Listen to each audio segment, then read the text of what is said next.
Bismillah ar-Rahman ar-Rahim. Bonsoir à toutes et à tous, chers auditeurs, chers téléspectateurs, bienvenue à votre programme Chemin croisé. Je suis ravie de vous retrouver pour un nouvel épisode de ce programme. Vous savez, ce n'est pas évident de bien se comporter. Ce n'est pas évident de cesser de juger. Ce n'est pas évident de trouver sans excuse ou 10 uniquement à son prochain. Ce n'est pas évident d'aider et de soulager, d'appuyer et de taire les torts, et ce n'est pas évident de vouloir pour l'autre ce que l'on voudrait pour soi-même. La tradition prophétique enseigne tout cela. Elle enseigne ce merveilleux comportement envers tous les êtres humains, quel que soit leur sexe, leur âge ou leur religion. Tout le message prophétique tourne autour de l'entraide mutuelle, autour de la compassion envers les plus faibles, et nous recommande d'user de bonté envers nos proches, d'être indulgents, d'être généreux, de traiter les êtres vivants avec douceur. C'est cela l'essentiel du message prophétique. Parmi les différentes branches de la foi, il y a le fait d'aimer pour autrui ce que l'on aime pour soi-même. Pour cette raison, la tradition prophétique nous enseigne à ne sous-estimer aucun acte de bienveillance ou de bonté. Le prophète a dit « Prends l'habitude de bien te comporter quand les gens se comportent bien avec toi et ne prends pas l'habitude de mal te comporter avec les gens qui se comportent mal envers toi. » C'est une recommandation remarquable, digne d'un homme sans égal, représentative d'un message de paix.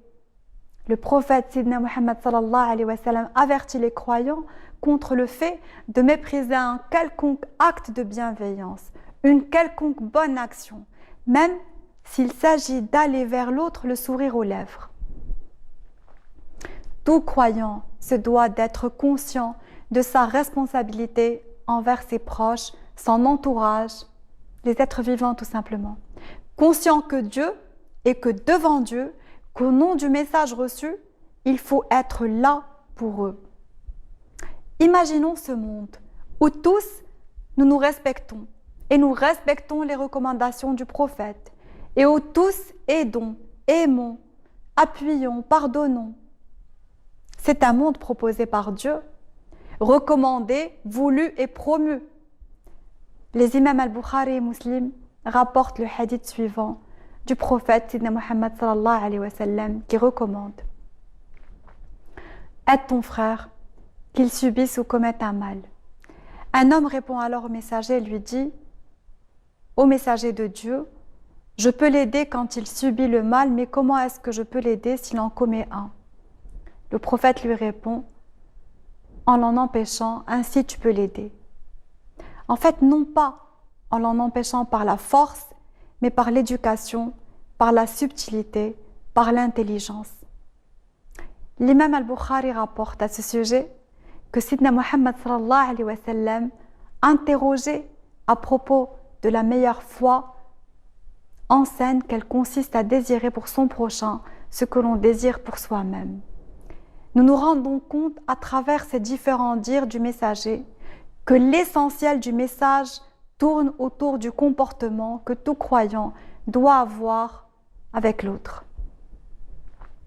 L'imam al-Bukhari transmet ces paroles du messager Sidna Muhammad sallallahu alayhi wa sallam: aucun de vous ne croira tant qu'il ne souhaitera pas pour son frère ce qu'il souhaite pour lui-même.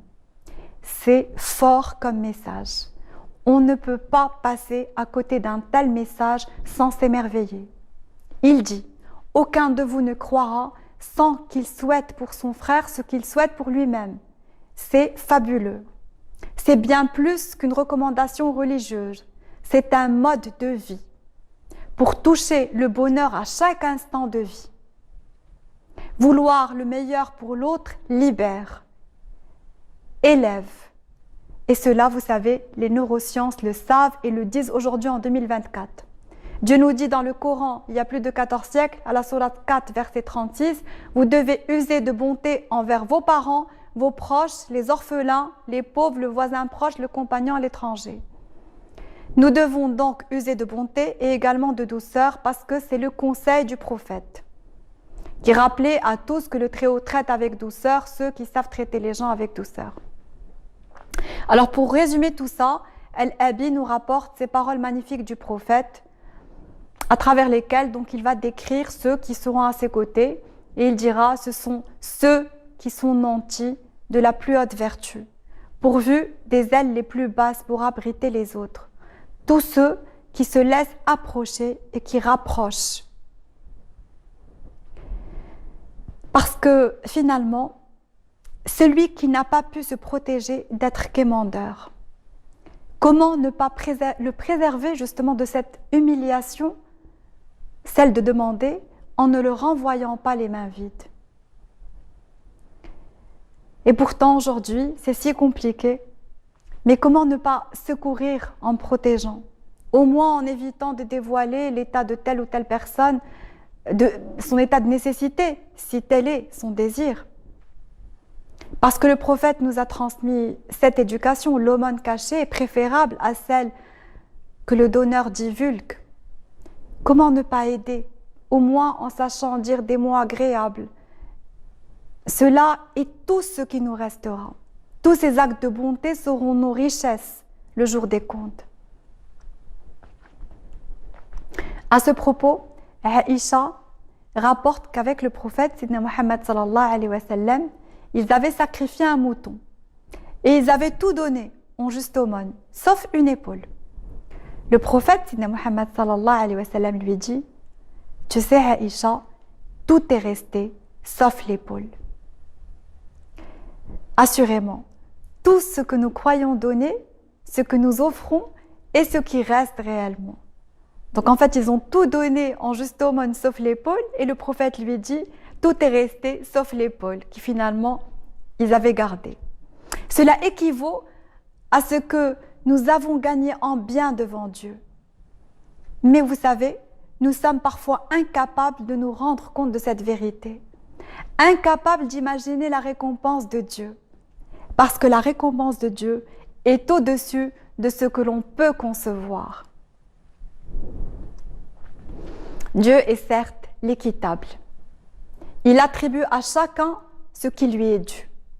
Mais il est également le très généreux qui donne sans compter. Pour cela, ne négligeons rien, ni les actes de bienveillance, si simples soient-ils, ni même un petit sourire. Nous sous-estimons surtout pas les actes de bonté face à ceux d'adoration. Parce que la bienveillance est l'une des principales formes d'adoration. Et tout ceci nous est confirmé par ce hadith rapporté par Al-Abi. Donc il s'agit d'un homme qui vient voir le prophète et lui parle d'une personne qui jeûne toute la journée puis passe la nuit en recueillement, célébrant les louanges de Dieu. Je suis sûre que vous connaissez ce hadith, mais il est magnifique. Donc après qu'il eut terminé de raconter au prophète Muhammad sallallahu alayhi wa sallam les œuvres merveilleuses de ce croyant qui prie toute la journée et qui jeûne tous les jours, toutes les pratiques cultuelles auxquelles cet individu s'adonne sans aucun repos, le messager interroge à son tour. Il interroge le questionneur. Il lui dit « Qui se charge de donner à manger à cet homme qui prie toute la journée et jeûne tous les jours? Qui se charge de lui donner à boire? Qui se charge de nettoyer ses vêtements ?» Alors l'homme répond au messager, lui dit « Nous tous. » Et le prophète Sidna Muhammad sallallahu alayhi wa sallam lui dit alors « Vous êtes tous bien meilleurs que lui. » Oui, il en découle que la prière est obligatoire, bien entendu, comme le jeûne ou toute autre pratique cultuelle, mais le fait d'aider autrui, de se soucier de ses besoins, de les combler, ce sont des actes bien plus méritoires. Et cela est compréhensible, vu que Dieu se suffit à lui-même et vu que tous les êtres du monde sont de par leur nature des hommes et des femmes nécessiteux de quelque chose.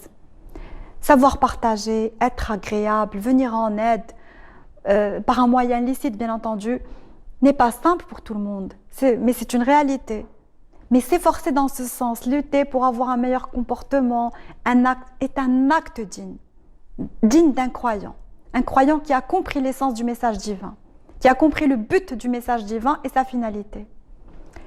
Il faut resserrer les liens d'amitié avoir confiance, faire preuve de patience envers tous, savoir pardonner, excuser et aussi réapprendre à aimer. Aimer en Dieu, en son nom. Aimer ceux qui aiment le Très-Haut. Parce que aimer ceux qui aiment le Très-Haut, c'est avoir réussi à être davantage aimé de Dieu. Oui, l'imam al-Bukhari nous rapporte qu'au jour de la résurrection, le Très-Doux Dieu interpellera ceux qui se sont aimés en sa majesté et dira, c'est magnifique ce verset, où sont-ils ceux qui se sont aimés dans ma majesté? Dieu, au jour du jugement dernier, protégera ceux qui ont su adoucir leur cœur, qui ont su l'animer de clémence. Il pardonnera ceux qui auront su pardonner et aimera ceux qui auront su aimer. Aimer pour autrui ce que l'on aimerait pour soi. C'est lutter pour son propre salut, sa propre paix, aussi bien ici-bas que dans l'au-delà. Et c'est se protéger contre cet enfer qui ne peut provenir que d'un cœur égoïste, que d'un cœur égoïste, que de soi-même finalement. Dieu nous enseigne que pour retrouver cette paix dont nous avons la nostalgie, il faut écouter son message et appliquer ses enseignements, ses prescriptions, polir son cœur par des invocations, demander l'aide de Dieu et toujours avoir la certitude qu'un cœur voilé éloigne de la vie, éloigne de Dieu, éloigne de la foi. Et aimer pour l'autre ce que l'on aimerait pour soi-même, c'est prendre la peine de consacrer une partie de son temps, de son savoir ou de son argent à celui qui en a besoin. Et ça, c'est avoir la foi. C'est savoir protéger celui à qui l'on donne aussi. C'est ne pas divulguer ce que l'on a fait comme bonne action. Et c'est savoir que Dieu en a été témoin. Et vous savez, si Dieu en a été témoin, cela est plus que suffisant pour celui dont le cœur est sincère et qui ne recherche que l'amour et l'approbation du Très-Haut. Dans le Coran, Dieu nous dit être al-Wali, le maître très proche de ceux qui lui sont fidèles, le prévenant, le tuteur, le préposé. Dieu est celui qui nous couvre de ses grâces lorsque nous cherchons sa protection. Toutes les fois que nous sommes devant une difficulté et que nous désirons et recherchons la protection du Très-Doux, le miséricordieux nous l'accorde.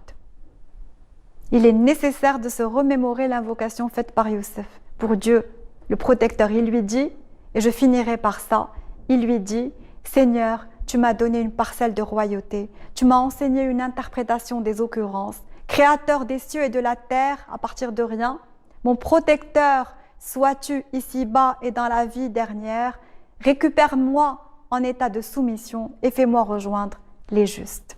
Voilà, Dieu promet de protéger son serviteur vertueux. Et sur ce, je vous laisse. Je vous remercie de m'avoir suivi. Restez avec nous pour la suite des émissions sur As-Sadissa. Dans l'attente de vous retrouver très vite, même chaîne, même heure, je vous redis merci et je vous dis également prenez soin de vous.